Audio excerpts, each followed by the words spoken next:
Hello world, my name is Richard, and this is my NLP treatment for autism. It's a grand statement. It's a very narrow band, but I did achieve something, and whether it's actually NLP or not is a bit debatable, but it worked. So what happened was, when 1980 I was in Maidstone,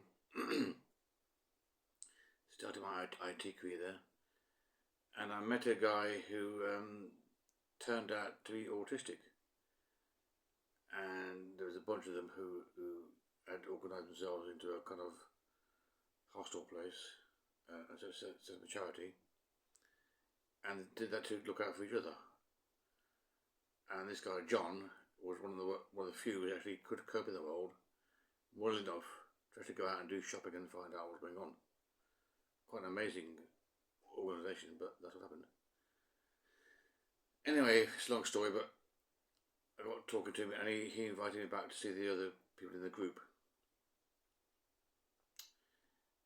And I got talking to them, and I was asking one guy in particular what his actual problems were, and it boiled down to uncertainty.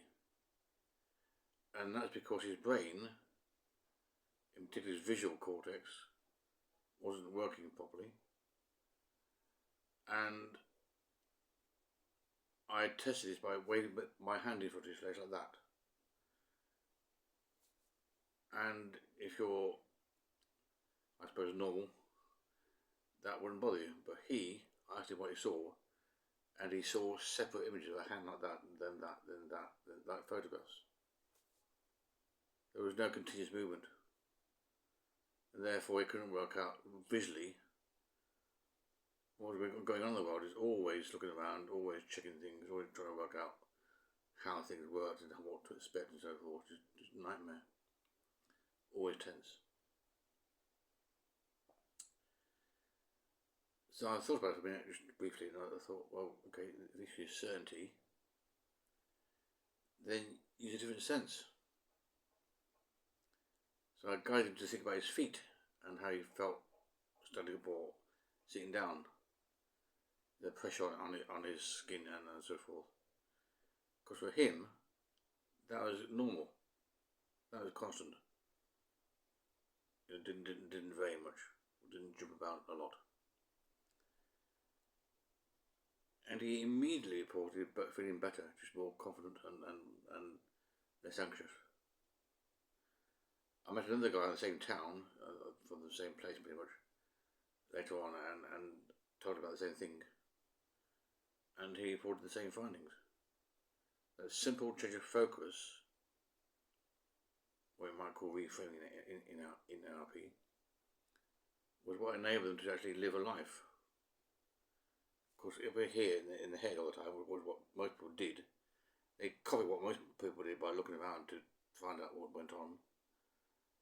But they heard things, and in particular felt things, that processing of their brain was much more conventional, and they were happy with that. So this was, I said at the time, this is on medical science, I'm sure it was, and asked them to pass on that information on to their doctors and people they work with. Quite whether it got to them, I don't know, but it's a significant finding, I think.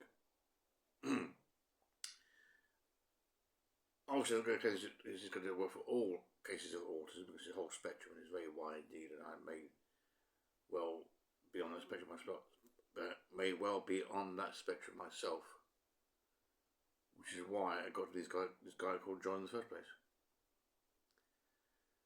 So that's it. If you're feeling kind of anxious because the visual world doesn't make sense, then simply change your focus, your attention to a sense that does make sense. One that's continuous, one that's there all the time, one you can rely on, and that it's not a cure, but it does help. So my NLP treatment for autism is basically that. Thank you. Please reply, respond, share. Thank you.